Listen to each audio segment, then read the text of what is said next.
يا أيها الناس اعبدوا ربكم الذي خلقكم والذين من قبلكم لعلكم تتقون.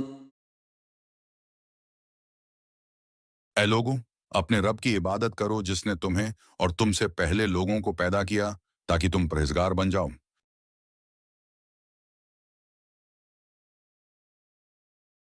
اس آیت میں اللہ تعالیٰ تمام انسانوں کو مخاطب کر کے اپنی عبادت کا حکم دیتے ہیں۔ اس آیت کا شان نزول یہ ہے کہ جب ابتدائے اسلام میں رسول اللہ صلی اللہ علیہ وسلم مکرمہ میں دعوت توحید دیتے تھے تو کفار مکہ مختلف اصنام بتوں کی پوجا کرتے تھے اور اپنے آباء و اجداد کے دین پر چلنے پر فخر کرتے تھے۔ اللہ تعالیٰ نے اس آیت میں لوگوں کو دعوت دی کہ وہ ان چیزوں کی عبادت چھوڑ دیں جو نہ انہیں پیدا کر سکتی ہیں اور نہ ان کے کسی کام آ سکتی ہیں، بلکہ اس رب کی عبادت کریں جس نے انہیں اور ان سے پہلے لوگوں کو پیدا کیا ہے۔ اس کے ذریعے انہیں پرہیزگاری کی تعلیم دی جا رہی ہے تاکہ وہ اللہ کے غضب سے بچ سکیں۔ یہ آیت انسان کو اپنے پیدا کرنے والے کی عظمت کا احساس دلانے کے ساتھ ساتھ اس کی عبادت کا مقصد بھی واضح کرتی ہے کہ تقوی اور پرہیزگاری اختیار کی جائے تاکہ انسان دنیا و آخرت کی کامیابی حاصل کر سکے۔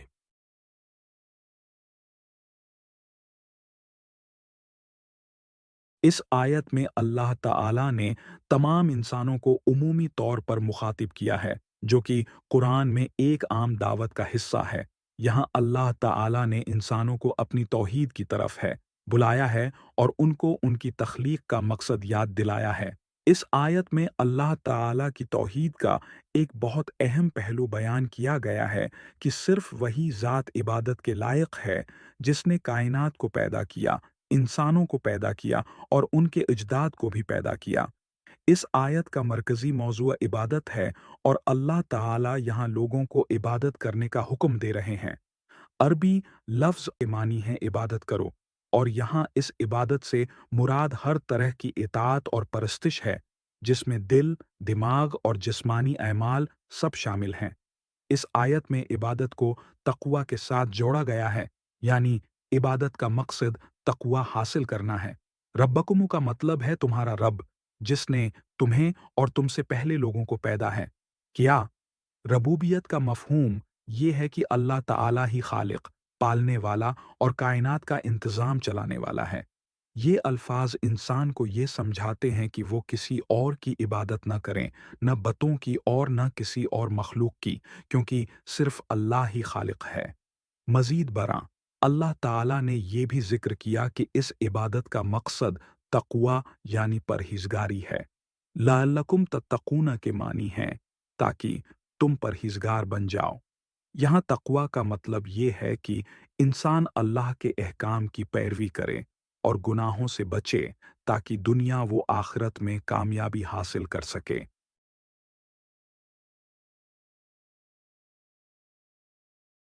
توحید کی دعوت۔ اللہ تعالیٰ نے انسانوں کو توحید کی طرف بلایا ہے، اور اس آیت میں ربوبیت کا بیان ہے کہ اللہ ہی خالق اور پالنے والا ہے۔ یہ بات انسان کو اس حقیقت کی طرف متوجہ کرتی ہے کہ وہ کسی اور کی عبادت نہ کریں سوائے اپنے پیدا کرنے والے کے۔ انسان کی تخلیق۔ اللہ تعالیٰ نے اس آیت میں انسانوں کو ان کی تخلیق کا ذکر کر کے یہ سمجھایا کہ انسان خود بخود وجود میں نہیں آیا، بلکہ اس کو ایک عظیم قدرت نے پیدا کیا ہے۔ تقوی کی تعلیم۔ اس آیت میں عبادت کو تقوی کے ساتھ جوڑا گیا ہے، یعنی عبادت کا مقصد اللہ کی خشیت پیدا کرنا اور اس کے حکم کی پیروی کرنا ہے۔ اللہ کی قدرت کا بیان۔ اللہ تعالیٰ نے انسانوں اور ان کے اجداد کو پیدا کیا۔ یہ اس بات کی دلیل ہے کہ اللہ کی قدرت ہر چیز پر محیط ہے، کیونکہ اس نے زمانے کے آغاز سے لے کر آج تک ہر مخلوق کو پیدا کیا۔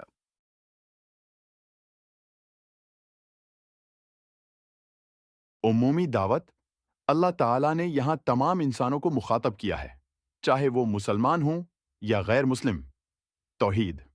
اللہ تعالیٰ کی عبادت کی دعوت دی جا رہی ہے، اور اس میں صرف اسی کو عبادت کا حقدار قرار دیا گیا ہے کیونکہ وہی خالق ہے۔ انسان کی تخلیق۔ انسان کو اس کی تخلیق کا مقصد یاد دلایا گیا ہے اور بتایا گیا ہے کہ ان کا رب وہی ہے جس نے انہیں اور ان کے آباء و اجداد کو پیدا کیا۔ इबादत का मकसद अल्लाह ताला ने इंसानों को इबादत करने का हुक्म दिया ताकि वो तकवा और परहेजगारी इख्तियार करें और अल्लाह के गज़ब से बच सकें। रबूबियत अल्लाह ताला ने अपनी रबूबियत का जिक्र किया है, यानी वही ज़ात हर चीज़ का खालिक, मालिक और निज़ाम चलाने वाला है। इंसानों का मुकल्लफ होना इस आयत से वाज़ेह होता है कि तमाम इंसान इबादत के मुकल्लफ हैं और उन्हें अल्लाह की इबादत में किसी को शरीक नहीं करना चाहिए। परहेजगारी इस आयत में तकवा को इबादत का मकसद है बताया गया है, जिसका मतलब ये है कि अल्लाह की इताअत और उसकी नाराज़गी से बचना ही असल इबादत की रूह है। नतीजा ये आयत इंसान को अपने खालिक की इबादत करने की तरफ बुलाती है और इसमें तकवा की तालीम दी गई है। ये आयत ये समझाती है कि इंसान का असल मकसद अल्लाह की रिज़ा हासिल करना और दुनिया व आखिरत में कामयाबी के लिए परहेजगारी का रास्ता इख्तियार करना है।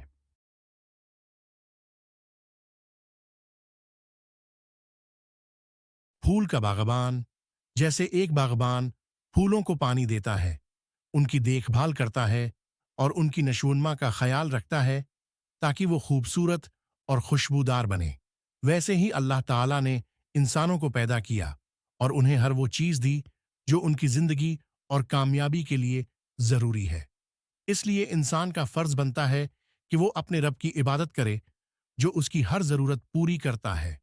घर का मीमार, एक मेमार जब कोई घर बनाता है तो वो उसकी हिफाजत और मरम्मत भी करता है। अगर घर वाले उस मेमार को भूल जाएं और घर को खुद ही संभालने की कोशिश करें तो घर तबाह हो सकता है। इसी तरह अल्लाह ताला ने कायनात बनाई और वही उसे है संभाल रहा है। इंसान को चाहिए कि अपने खालिक की इबादत करे और उसकी रहमत व हिफाजत का तलबगार रहे।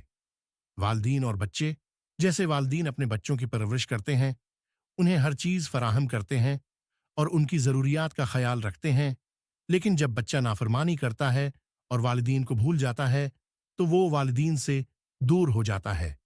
इसी तरह अल्लाह ताला हमारा रब है और हमें हर चीज़ देता है। जब हम उसकी इबादत से गाफिल हो जाते हैं तो हम अपनी ज़िंदगी के मकसद से दूर हो जाते हैं। उस्ताज और शागिर्द, एक उस्ताज अपने शागिर्द को इल्म देता है और उसकी तरबियत करता है ताकि वो कामयाब हो सके। अगर शागिर्द उस्ताज के बताए हुए रास्ते पर न चले तो वो नाकाम हो जाता है।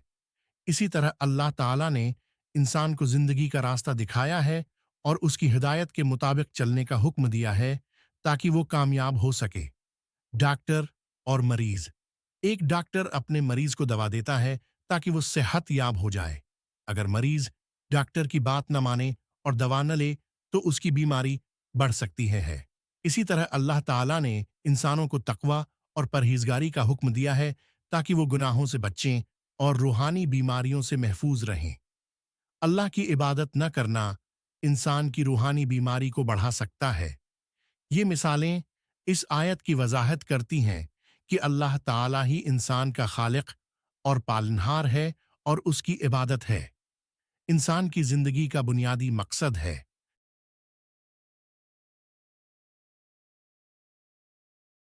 ये आयत हमें आज की दुनिया में भी रहनुमाई फराहम करती है। आज के दौर में बहुत से लोग मादी चीज़ों में मसरूफ़ होकर अपने खालिक को भूल जाते हैं। जदीद ज़िंदगी की मसरूफियात और दुनियावी हम आहंगी है। आसाइशों में अल्लाह ताला की इबादत और उसके अहकाम की पैरवी को तर्क किया जा रहा है। ये आयत हमें याद दिलाती है कि चाहे हमारी ज़िंदगी कितनी भी मसरूफ़ क्यों ना हो, हमें अपने रब की इबादत और उसकी बंदगी को नहीं भूलना चाहिए। इंसान आज के दौर में भी ये देख सकता है कि अल्लाह ताला ने उसे पैदा किया और उसको वो सब नेमतें फराहम की हैं जिन पर उसकी ज़िंदगी का दारो मदार है। इस आयत की रोशनी में हमें अल्लाह ताला की इबादत को अपनी ज़िंदगी का मरकज़ बनाना चाहिए ताकि हम तकवा इख्तियार करें और दुनिया व आखिरत में कामयाब हों।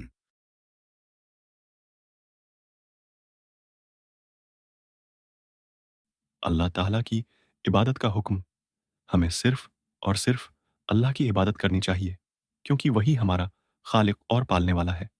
तौहीद की अहमियत, हमें अपनी ज़िंदगी में अल्लाह की तौहीद को मजबूती से थामना चाहिए और शिरक से बचना चाहिए। परहेजगारी का रास्ता, इबादत का मकसद तकवा यानी परहेजगारी इख्तियार करना है ताकि हम अल्लाह की नाराज़गी से बच सकें। इंसान की तख्लीक, हमें ये याद रखना चाहिए कि हमारी तख्लीक का मकसद अल्लाह की रज़ा और उसकी इबादत है, करना है। ज़िंदगी का मकसद, इस आयत से ये सबक मिलता है कि हमारी ज़िंदगी का असल मकसद दुनियावी माल व दौलत का पीछा करना नहीं, बल्कि अल्लाह ताला की इबादत और उसके अहकाम की पैरवी है।